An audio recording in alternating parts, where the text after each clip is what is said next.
They say when a baby is born, so is a mother. But while you are there to help your baby grow into the person he or she is meant to be, who is there to help you? Many women feel lost and alone when they become mothers, wondering, who am I now? Sometimes it feels like the transformation from woman to mother is as radical as a caterpillar's transformation into a butterfly. Did you know that inside the chrysalis, the caterpillar literally turns into goop before it rearranges itself into a butterfly? This podcast is about the goop, what soul transformation looks like as you transition from being a woman to a mom. Your baby's growth matters, but yours does too. You're not alone. I'm your host, Brittany Ming. Welcome to the Motherhood Metamorphosis. Welcome to this episode of the Motherhood Metamorphosis and part 3 of our series on surrogacy. This is part 2 of Mariah's story about being a gestational carrier. In part 1, we ended her story right before she gave birth. Let's dive right in. And so, we delivered at a hospital with my midwife's name is Erin Stepani, and we are still friends. I adore that woman. She's phenomenal. And I had a doula. Her name is Jaylyn, and she was also phenomenal. It was like I had the A team in there. It was awesome. And Erin is a great midwife, and then she picked the nurses, and so the nurses were also amazing. And so I had a really great experience. We had talked beforehand in length with the intended parents on what we wanted. We set up a room for them so they had their own room once baby was born, but they couldn't technically have that room until baby was a patient, which couldn't happen until baby was born. So they got to utilize like this family waiting room that's separate from everyone else, and they got to kind of set up camp in there, and they could come visit me while I was laboring, and I got induced. And my best friend from England, that she now lives in New Jersey, but she flew down, and she was my birth photographer. And so it was really fun. I had Schitt's Creek playing. I got to set up the bathroom how I wanted. My husband is well trained as a doula at this point because I taught him all the things, and he's heard all the stories, so he knew exactly what to do. And it was really fun. I know how I birth now. Having birthed 2 times, I know what I like. I know how I feel. I know how I'm going to feel. And it's so funny. I had told my doula, I was like, look, when I'm complete, when I am 10 centimeters, I'm going to beg you for an epidural. Do not let me have one, but I'm going to beg you. And she was like, okay, you're sure? And I'm like, yep, I'm positive, like positive. And so sure enough, got induced. It was pretty quick. It was within 4 hours of being induced that contractions started moving pretty regularly. They did have to break my water to really kind of get things going. But once that happened, and again, now I know breaking my water is like the thing for my body that kicks me in. So broke my water, and it was I think it was like an hour of my water breaking that I ended up delivering her, maybe a little bit longer, but I did. I was complete, and I begged. I was like, that's it. I don't want to do this. I want the epidural. Let me out. I can't do this. And she was like, no, you said you didn't want it. And I'm like, I know what I said, but I want it. And it was so funny because later I, especially watching the video, saw and heard the story. She like leaned back and was like, Bobby, what do I do to my husband? And he's like, she said she didn't want it. Don't let her have. And she's like, she's really begging. And he was like, nope, she said she didn't want it. And right now she is not understanding that, but her goal is to do it without. And so my midwife said, how about I just have the anesthesiologist come in and talk to you? And I was like, okay. This anesthesiologist was like the greatest man. And he like jumped on the bed because I'm facing the back of the bed. He jumped on the other side of the bed and like squatted and like got eye to eye with me. He's like, listen, everybody in this room is telling me there is not enough time for me to give you an epidural, but I don't care what anyone in this room says. Do you want an epidural? And I was like, yes, I really want an epidural, please. And he says, okay, well, I'm going to go get it set up, but it might take me about 20 minutes to get the whole thing set up. And they're saying you're going to deliver a baby in the next 20 minutes. He goes, how do you feel about like a spinal block? It's one shot. It'll numb you for the next few hours, but you're going to have a baby in the next half an hour. So it doesn't matter. And I was like, this is great. This is what I want. And he's like, perfect. I'll be right back. And then I never saw him again. You just needed a psychological, like, he's Yes, gonna come back and give me pain meds and then it'll be okay. And then you had the yes, baby. 100%. Yes. And that was Aaron's intention and that was his intention. And they were all on board and it worked. But man, did that man make me feel like relief was coming. And relief Yes. was coming. It was just in the form of delivering a baby. Yes. So did your intended mother and father, were they in the room like when you birthed the baby? Yes. So this was something she and I talked about, planned, spoke with my midwife about extensively. I really wanted her to catch the baby. She didn't even know that was an option.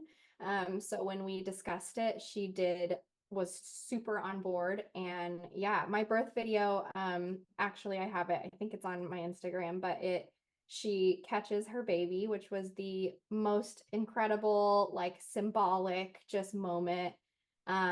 It was awesome. So yeah, she caught her own daughter and then he was also in the room. It was the cutest thing in the world. So of course I birthed like upright because I'm a doula. So I I was like on my hands and knees and then birthed her and then had to like figure out flipping over while she's still connected.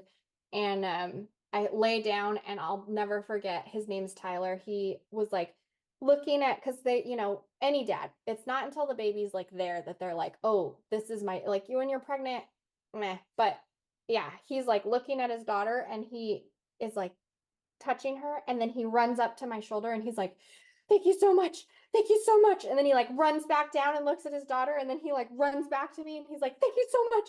Thank you so much. It was so cute. It was just like the sweetest moment of like, oh my God, that's my daughter. And this person brought my daughter here to me. And it was just really, really awesome. So then they took her, they got to do immediate skin to skin with her and they took her to the room right next to me. And let me tell you, if every birthing woman or person could recover without a baby, I truly think rates of postpartum depression and anxiety would dramatically decrease. I got to just hang out with my best friend and my husband, and my midwife stayed in there for a long time, and the nurses kept coming back to hang out, and we were like talking and laughing. I got cleaned up. I went to postpartum recovery. I immediately went to sleep and slept at full like 10 hours. And it was so great. And I was so nervous because I really wanted to pump. And I was like, oh, I have to start pumping right away. I need to start pumping. I need to induce lactation, especially because I don't have the baby to like trigger those hormones. So I was really hyper focused on it. And my postpartum nurse was like, you're going to produce. It's fine. Your body needs sleep. So just sleep. And I did. And it was the greatest thing ever. And I say it all the time. If the like golden hour and baby bonding and all those things weren't so important, I wish every mom could recover without a baby and then go be a mom. Yeah, for sure. I know. It's like you birth and then you're like, immediately you have to take care of this little human and you need to nurse and then they have to pump on your belly and like they have to do all the things. And you're Yes. like, oh, it's so hard. And you're like, I just birthed a human. Hold on. Yeah, it's a lot. So it was a really great recovery. As a surrogate, something that is difficult to keep in mind, and I notice it with all the surrogates that I've been friends with or helped or been a case manager for after they've delivered, is when you are recovering without a baby, it's hard to remember that you just gave birth. So I think it was like 2 days after delivery, I was out at a squadron event and they were like, didn't you just have a baby? And I'm like, yeah, but I don't have the baby. Like I'm good. And so then I did have like some prolonged like bleeding issues and things like that because I truly was not giving my body the time to recover that it needed. But when you don't have a baby, you're like, yeah, you should be able to just go back to it. I know. It's hard to remember you have like a dinner plate size wound inside of you.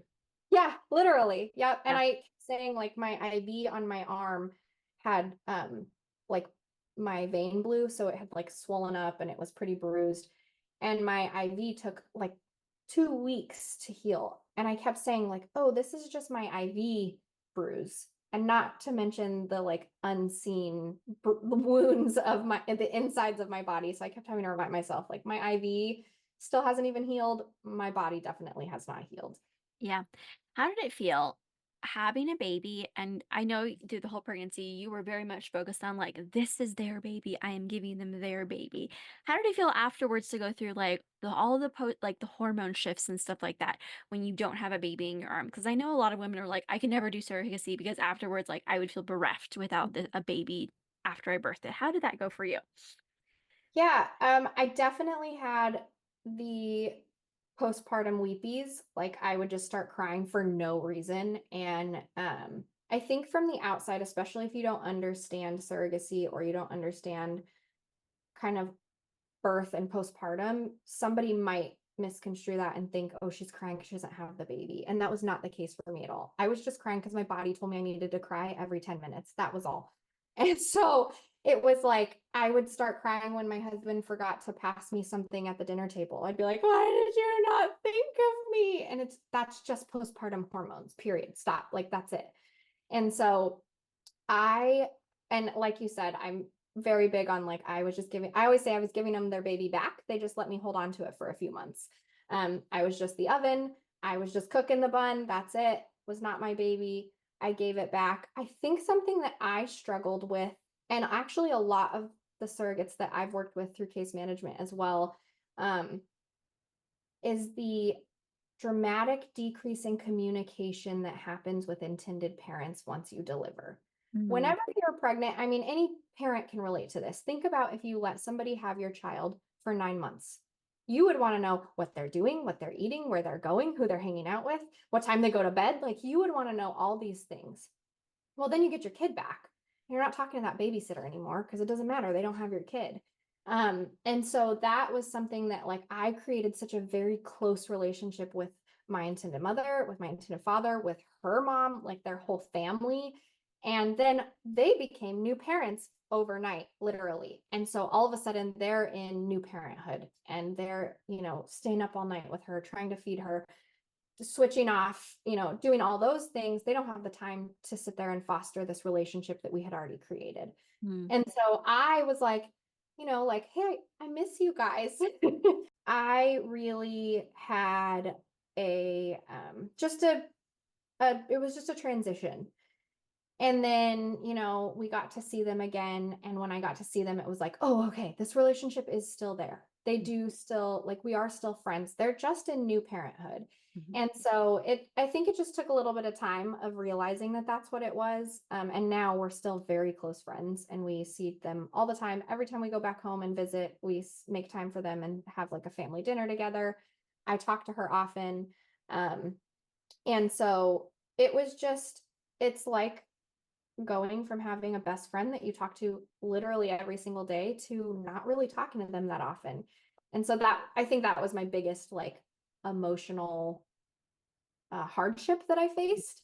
But it wasn't like dramatic or traumatizing or like to the point that it like ruined anything. It was just something that I did struggle with. Yeah. What are some myths about surrogacy that you just wish everybody would know and you just want to debunk? I think the biggest one is that, it's not my baby. It was not my baby.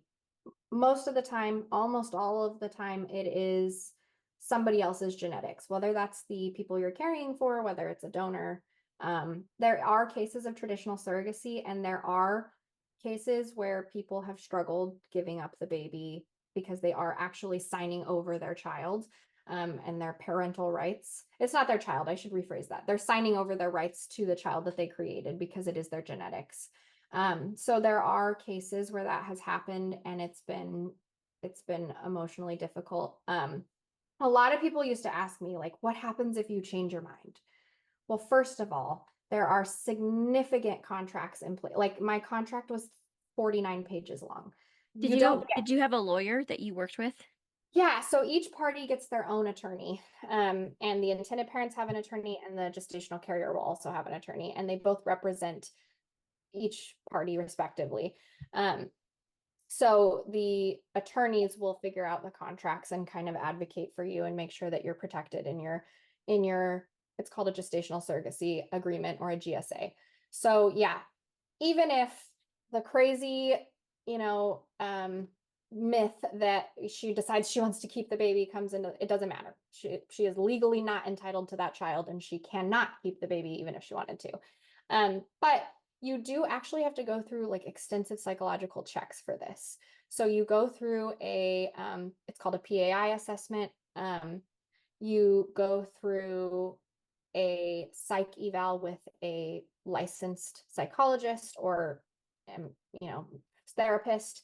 And they have to determine that you are like emotionally sound and fit to have a surrogate pregnancy. And people fail those all the time. The PAI assessment is like 300 to 400 questions, and it is the most random, like it'll ask you about like ice cream and dogs and like random things.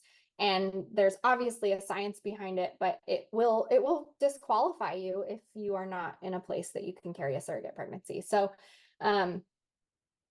you also have to, another qualification for becoming a surrogate is that you have to be done having your own kids. You have to be sure that your family building is complete. Now, that's not to say like if you have a surrogate pregnancy and then go on to have your own child, like you're going to get, arrested or something. There's no like body that comes after you for that. But really, truly, any agency that is working with you should be asking you, hey, are you done having kids? If you're not, you need to wait on surrogacy, because there is the chance that you could lose your reproductive organs. There is the chance that you could lose the ability to have kids. Mm-hmm. Infertility after surrogacy pregnancies are actually pretty common. So like those things are risks that you have to take into consideration before you move forward. So yeah, people don't change their mind, and people go into this not wanting more kids. So most of the time, as long as it's being done ethically, which it should be, then you're having a baby and you don't want more kids. So nobody is more excited to hand that baby over than the surrogate, I promise. Well, I'm the parents, but she's so excited to give that baby back to their parents. How old were you when you did this? Just for curiosity's sake. Yeah, I was let's see, 2021. It was 2 years ago, so I was 28 when I started the process. Okay. Is there a Yeah. typical age for a surrogate, or it can just be any age of woman who is still in her fertile years? So there are surrogacy requirements. I'm gonna pull them up because I don't remember them off the top of my head. But yes, you have to have at least carried one child to term. And you have to actually be actively raising that child. Okay. So that is one part of it. You need to be really 21 to 42 years old. That kind of 42 range it's going to depend clinic to clinic. IVF clinics all have different requirements. If you carried a baby at 41 years old for somebody and then they decided they wanted a sibling journey and now you're 43 years old, the clinic might say, that's okay, we'll go ahead and allow it. But it's going to be dependent. So ideal age 21 to 42. You cannot have more than 3 deliveries via C-section. You can't smoke or abuse any substances. You cannot be on any anxiety, depression meds, and you cannot have any health conditions, mental health conditions, or medications within the last 6 months to a year. Hmm. Can't be receiving government assistance. You have to have carried one child to term without complication. You have to have a stable home life and support system, and your BMI does have to be under 32. Again, clinic to clinic, that's kind of different. Sometimes they'll allow you to be, 33 or 34, but IVF meds just have been proven to be more effective in bodies with a lower BMI. Yeah.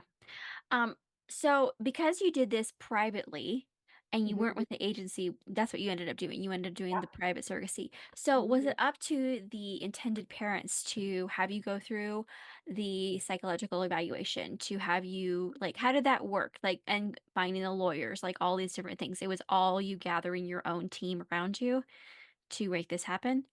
Yeah, so as of right now, there is no governing body for surrogacy, which is good and bad because there are still things happening out there that it's like, man, that's the wild, wild west, and we don't play around with that. So ASRM is the kind of who has set the guidelines for surrogacy, and they have really ASRM guidelines for ethical surrogacy. And that's where, each party has to have their own attorney. You need to go through a psychological eval. You need to have carried one child, and you need to have you have to have a clear background check. So these things are all set forth by ASRM, and most people in the surrogacy world, independently as well, are participating in these guidelines. Now, that's not to say that there aren't still agencies out there that aren't, because there's also, surrogacy happening internationally as well as in the US. So that creates more complications. So we did create our own team. You do have to find an art or a reproductive attorney. So those are things that you have to go out and either find yourself, or if you have an agency, they do that for you. This person who does the psych eval, yeah, they're very specific psychological evaluations. So then, yeah, you would have to go out and figure out who does that. Clinics can help with that because they do this so often. The IVF clinics really tend to have a lot of the contacts and can refer you to people, but that can get really kind of sticky because, like, what happens if the clinic is getting a kickback from that person, or what happens if you get referred to this attorney and you meet with them and you don't really like them? Then how do you find another one? And so having done it independently, it was a lot of work, and both my intended mother and I are type A, so it worked really well. But if somebody is not as motivated and type A as we were, it's really difficult. It's a lot of work, and there's a lot of things you leave yourself vulnerable to because you just don't know. And there are things that I did, and there are things that luckily it worked out for me. But looking back, it could have gone very badly if I was not matched with someone or didn't know this person or really trust them. And truly, I didn't know her. I just met her and then decided to go forward with her. Like, who know, the crazier things have happened where people come out and they're, have a terrible background or history or scam artists or whatever. So truly, getting an agency is the best way to protect yourself, both on the intended parent and the surrogate side, because people unfortunately do also scam intended parents as well. So I have a question about your own kids and you going through this pregnancy. How did you explain that to them, and how did it work? Like, okay, it's kind of a two-part question. How did you Sure. talk to your kids about it? And then when people would see you out and about when you were pregnant, of course, there's the questions. How far along are you? When do you do? Are you excited to have? Is it a boy or a girl? Like, how did you approach that with strangers who always want to talk to pregnant women? Yeah. So my kids were luckily old enough that I could have discussions with them and actually find out how they felt about it beforehand. So I personally went into this having talked to them in detail. Now, Lila was, let's see, 4 or 5 whenever this process started. So, like, really, truly, how much can a 5-year-old understand it? But they make tons of books about this. We have a book called My Mom is a Surrogate, and I bought it and we read it and talked about it.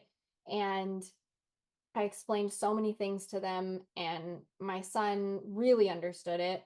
So they were 100% on board with it. And I mean, to this day, I'm still haven't completely written off doing a second surrogacy, maybe at some point, I'm not sure. But I ask them all the time, like, how would you feel if I did it again? And they're like, yeah, that would be awesome. Because we just had such a great relationship with with their family. And it just really was. So they were on board. They understood it. We did lots of different, we watched videos. There's the video Baby Mama. That's a great one. I don't know if you've ever seen it, but it's really funny and completely inaccurate, but just fun and just a good time to watch. And so there are different resources out there to help kids understand. Yes, strangers love asking pregnant women all the things. When they find out you're a surrogate, they love letting you know how they feel about it. So at first, I really loved it. And I was like, this is so fun. I'm going to teach all these people that you can build family in all different ways. And then you encounter people in the wild and you're like, never mind, I don't want to teach people. I'm just going to, so it really depended on the situation. A lot of the times I would be super open about it. If I could kind of tell the type of person I was talking to, how far along are you? Oh, this, how far along? Are you excited? Yep, I'm really excited. Is it a boy or girl? It's a girl. Oh, okay. And then they would ask, it was my favorite though, when they would ask the kids, how do you feel about a new little sister? And my kids would go, Huh? that's not a sister. And it was my favorite because then people would be like, what are you talking about? What do you mean? And then that's when I get into, oh, well, yeah, I'm a surrogate. And, a lot of the time, I think the biggest ones were like, oh, well, funny enough, one of the biggest ones is, how does your husband feel about that? I'm like, well, he feels great. He's very happy. I think people assume that like you're getting together with the other guy and like hooking up. That's what they think. Like Yeah, there's like lots of people are like, how does this work? So yeah, people really don't understand. And again, that's a whole thing, like there's movies, there's books based on like somebody having a surrogate and then they fall in love. And first of all, it's just like wildly inappropriate and so untrue. Very, very, very unlikely. Never heard of it happening. Um, so yeah, people they'd have a lot of questions. I would usually tell them, I think though my favorite was Bobby loved telling people like, oh, it's not my baby. It's not my baby. It was his favorite thing. And I'll never forget one time we were at the squadron for an event and it was like a after hours event. So they were having beer. And one of the guys came up and tried to hand me a beer. And I was like, oh, I'm good. I can't, I'm pregnant. He was like, oh my gosh, I'm so excited for you. And he like gave me the biggest hug and Bobby's standing right there. And he's like, congrats, dude. And Bobby's like stone face, looks at him and goes, it's not mine. And this poor little young kid is like, I I'm so I'm so sorry. And I'm like, Bobby, stop. It's not mine either. Don't worry. Like, it's okay. It's neither of our baby. I'm a surrogate. But it was like his favorite joke is it's not my baby. And just like make people uncomfortable. So there's plenty of jokes to be had about it, but it was a good time. It was really fun when my intended mother and I were out because like we'd be at lunch and we'd be, like hanging out or whatever. And then she would pay for everything anytime we went anywhere. And I'm like, please stop doing that. And she's like, you're carrying my baby. I always win. I trump you. Let me pay for your lunch. And so, like anytime we would be out, people would be like, oh, are you guys best friends? And she'd be like, she's carrying my baby. And they'd be like, oh, you guys are a cute couple. And she's like, oh, well, we're not together. And then they're like, what? So it's just always a fun conversation to yes. have. She's your baby mama and you're her baby mama. Yeah, we are each other's baby mamas.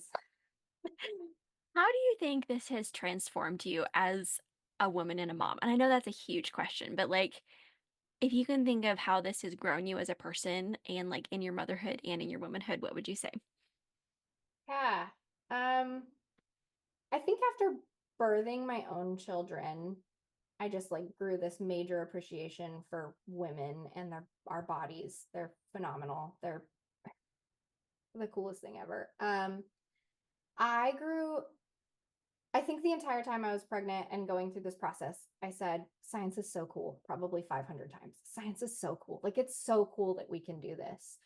Um, Something that was important to me was letting Lila see that families can be built in different ways. Whenever she was born, she had an ovarian torsion and had to have her left ovary and fallopian tube removed as a 2-month-old baby, which was just something like we're thinking about my daughter's fertility at 2 months old, which was crazy. And so luckily you only need one ovary and fallopian tube to create eggs and potentially have kids. And maybe she doesn't want kids someday, and that's fine. But if she does, and she for some reason can't, or God forbid she loses the other one for some reason, I want her to know you can have a family in all different ways. Or maybe my son decides he's gay and he wants to build his family a different way. I want them to know you can build your family in different ways.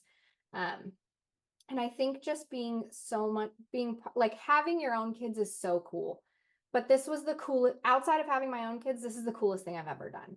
Like you're just part of something so much bigger. And there is a family that exists right now just because I was able to give them my body for a year. Like that's so cool. And you literally change someone's life and like the trajectory of everything. And it's just the coolest thing. It's so much bigger than just this little blimp on a radar. Yeah, that's awesome. I love hearing this story.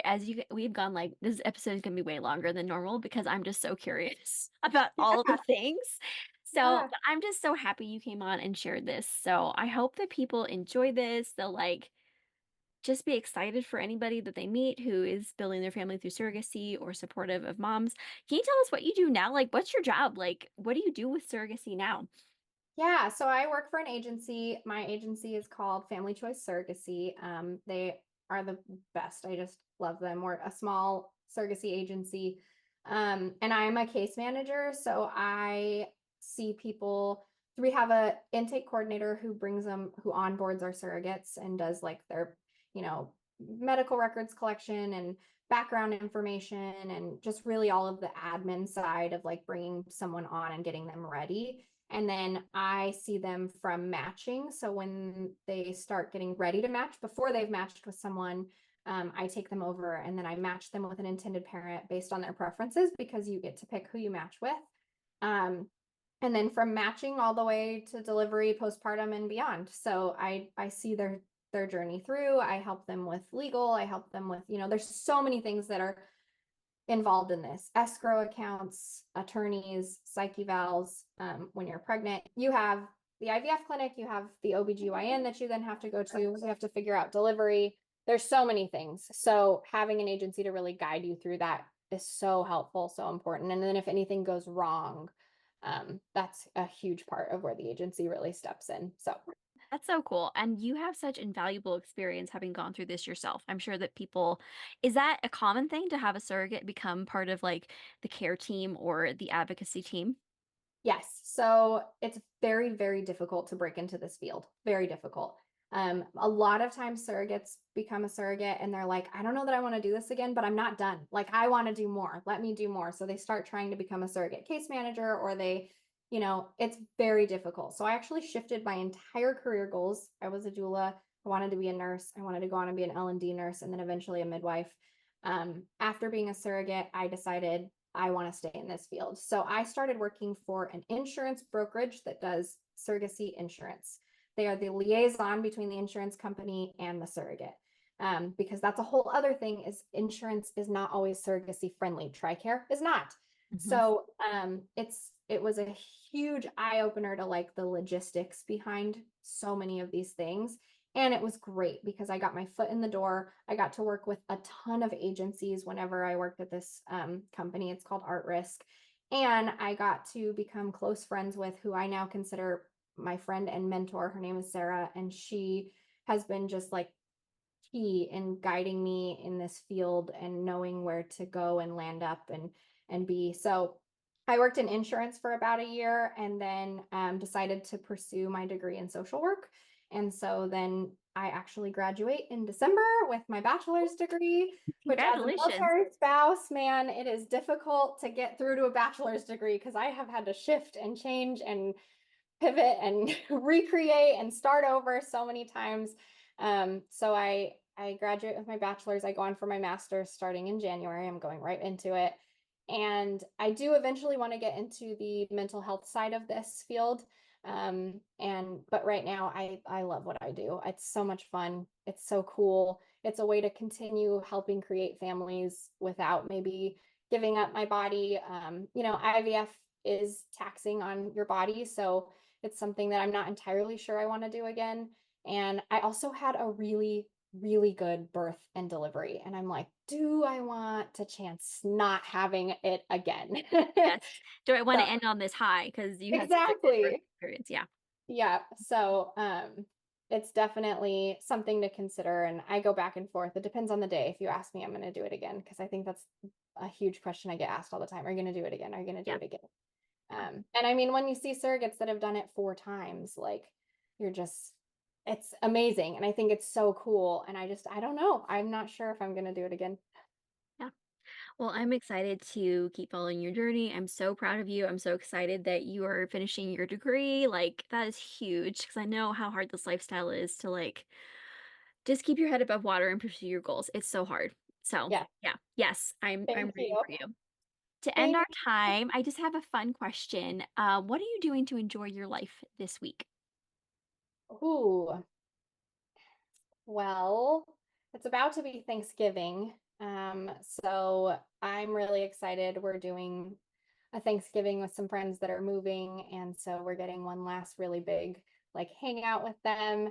And really just, gosh, it's silly. It's not silly, I guess, but like I just really enjoy being with my family. And something that we do often is wind down by all four of us, even my 11-year-old, sitting down and watching Bluey together.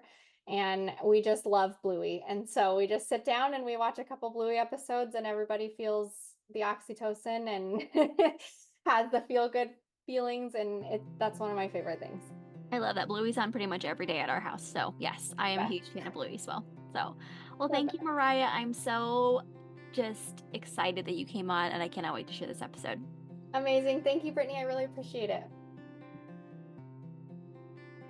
Thank you so much for listening to this episode of the Motherhood Metamorphosis. If you've enjoyed this episode, please hit the thumbs up and subscribe to this channel so you never miss an episode. Next, tell your friends. Podcasts are a slow growth type of social media, so promo works best when it's from person to person.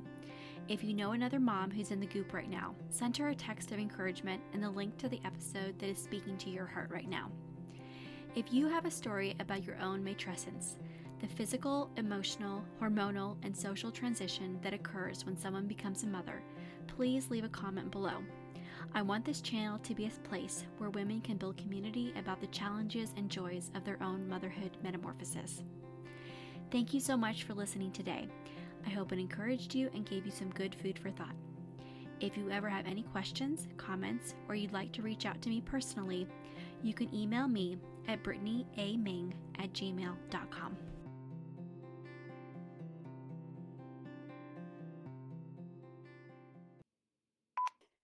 And that was something that I don't want to feel.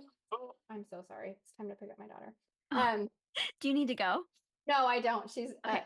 it's an old alarm. I really need to turn it off.